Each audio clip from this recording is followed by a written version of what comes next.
రాష్ట్రంలో అత్యంత అవినీతి ఎమ్మెల్యే ఎవరు అని పోటీ పెడితే ఆదిరెడ్డి వాసునే ప్రథమ స్థానంలో ఉంటారని వైసీపీ మాజీ ఎంపీ మార్గాని భరత్ ఆరోపించారు. డంపింగ్ యార్డ్ కాంట్రాక్టర్ వద్ద స్థానిక ఎమ్మెల్యే 2 కోట్లు డిమాండ్ చేశారని ఆరోపణలు ఉన్నాయన్నారు. తాజాగా ఈ విషయంపై మాజీ ఎంపీ మీడియాతో మాట్లాడారు. పోలీస్ స్టేషన్లో సెల్లో వేసి నుంచోబెట్టిన దానికి ఇప్పుడు దాకా ఏం యాక్షన్ తీసుకున్నారు? మేము 3 టౌన్ పోలీస్ స్టేషన్లో కేసు కట్టాం, దానిపైన ఎఫ్ఐఆర్ రిజిస్టర్ చేశారా? లేదు. నేషనల్ ఎస్సీ కమిషన్ దగ్గర నుంచి వచ్చిన క్రైమ్ నంబర్స్ చెప్తున్నా. ఈ క్రైమ్ నంబర్స్ వచ్చేసి AP 2024-274874 ఇది క్రైమ్ నంబర్ ఎస్సీ కమిషన్ది.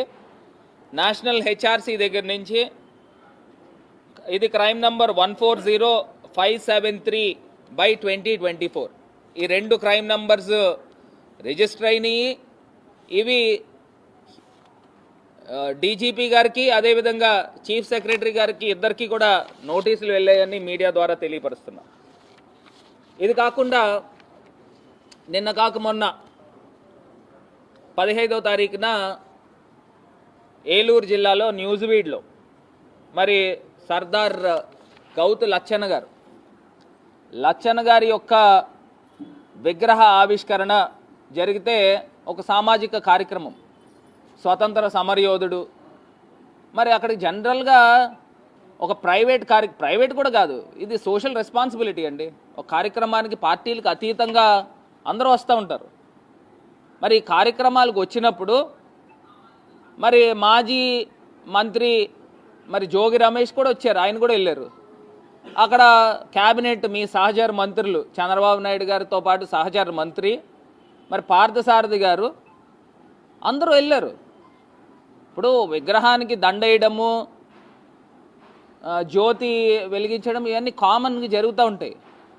ఒక సామాజిక కార్యక్రమానికి వెళ్తే ఒక క్యాబినెట్ మంత్రి మీ సహచర మంత్రి 3 సార్లు ప్రెస్ మీట్లు పెట్టి క్షమాపణ చెప్పే దౌర్భాగ్యమైన పరిస్థితికి తీసుకుని వచ్చారని అంటే నాకు ఒకటి అర్థం కావట్లా. మొన్నటిదాకా ఎస్సీలు దళితులపైన దాడులు, ఇప్పుడు బీసీ సామాజిక వర్గాలని, ఇప్పుడు ఆయనేమో యాదవ్ కులానికి సంబంధించిన పార్థసారథి గారు, అదేవిధంగా గౌతు శిరీష గారు, ఆమె మరి సర్దార్ గౌతు లచ్చన్ గారు మనవరాలు, ఆమెని వీళ్ళిద్దరూ కూడా క్షమాపణలు చెప్పడం ఏంటంటే నాకు అసలు అర్థం కావట్లా. ఎన్నో కార్యక్రమాలు జరుగుతూ ఉంటాయి, ఎన్నో కార్యక్రమాలకు ఇప్పుడు గవర్నరే తేనేటి విందిస్తారు, అన్ని పార్టీలు కూర్చుంటాయి. ఇప్పుడు ఇదేమన్నా పేకాట క్లబ్బుల్లో కూర్చుని ఏమన్నా పేకాటలు ఆడుకున్నారా? ఒక సామాజిక కార్యక్రమం. మరి గతంలోనే ఎంతోమంది మరి కెసినోలు ఆడుకోవడానికి గతంలోనే వేరే పార్టీ మీ పార్టీ వాళ్ళందరూ కూడా స్పెషల్ ఫ్లైట్లలో రష్యాలో వెళ్ళారు, అదేవిధంగా దుబాయ్లో వెళ్ళారు. ఇలాంటి కార్యక్రమాలకు చాలామంది మరి మీ పార్టీ వాళ్ళు వేరే పార్టీ వాళ్ళు అందరూ కలిపి వెళ్ళారు. గతంలో మా పార్టీలో ఉన్నవాడు కూడా ఆయన కూడా మీ పార్టీ వాళ్ళతో కలిసి వెళ్ళారు. మరి వాళ్ళపైన ఏం యాక్షన్ తీసుకున్నారు? అంటే బీసీల పైన మీ జాతి దురహంకారం చూపిస్తూ ఉన్నారా అని అడుగుతా ఉన్నా. మొన్న రీసెంట్గా కమ్మ గ్లోబల్ సమిట్ అని జరిగింది. ఆ గ్లోబల్ సమిట్లో మరి అన్ని పార్టీల వాళ్ళు వచ్చి పాల్గొన్నారే. ఆ కమ్మ గ్లోబల్ సమిట్లో మరి అన్ని పార్టీల వాళ్ళు ఉన్నారు. మరి అప్పుడు మీకు కనిపించలేదా? ఒక సామాజిక కార్యక్రమానికి బీసీలు వెళ్తే ప్రెస్ ముందరకు వచ్చి వాళ్ళ ఆత్మగౌరవం దెబ్బతినేలాగా వాళ్ళతో ఈ లోకేష్ గారు చంద్రబాబు నాయుడు గారు ఈ రకమైన క్షమాపణలు 3 సార్లు చెప్పారు. అసలు నాకు అర్థం కావట్లా. మరి అదేవిధంగా ఈ రకంగా క్షమాపణలు చెప్పించి మీరు ఆనందం పొందుతూ ఉన్నారా అని అడుగుతూ ఉన్నా. ఇవన్నీ కూడా నిజంగా బాధాకరం. నేను ఇదే ఒక అంశం చెప్తా ఉన్నా.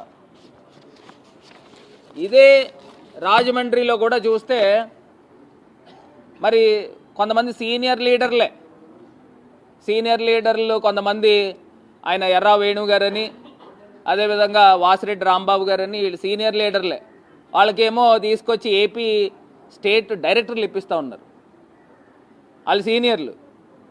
మరి నేను రాజమండ్రిలో అలాంటి డైరెక్టర్లు స్టేట్ డైరెక్టర్లు 15-20 మందికి ఇప్పించి ఉంటాను. ఇక్కడ మా మారుతి లక్ష్మి గారు ఉన్నారు, సాగర్ ఉన్నారు, మన అప్పారావు ఉన్నారు, ఇంతమంది బోల్డ్ మందికి ఇప్పించాం. అంటే ఇక్కడ స్థానికంగా మీరు ఏం చేస్తూ ఉన్నారనేది ఒక్కసారి చూడండి, ఆలోచన చేయండి.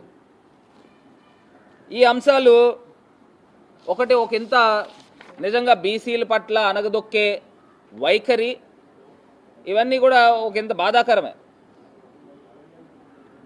ఇది కాకుండా నిజంగా రాజమండ్రిలో ఈ గవర్నమెంట్ వచ్చిన తర్వాత 6 నెలల కాల వ్యవధిలో అసలు నిజంగా నేను జనరల్గా ఈ లోకల్గా మాట్లాడాలనంటేనే ఈ తరహా వాళ్ళ గురించి మాట్లాడాలంటేనే చిరాకేస్తుంది. అలాంటిది మన ఈవీఎం ఎమ్మెల్యే గారి యొక్క దందాలు లిస్టు వింటూ ఉంటే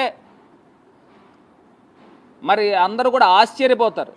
అంత దారుణంగా రోజుకి ఆదాయం, నేను చెప్తా ఉన్నా, నేనేది ఎగ్జాగరేట్ చేసి చెప్పట్లా, కోటి లింగాలు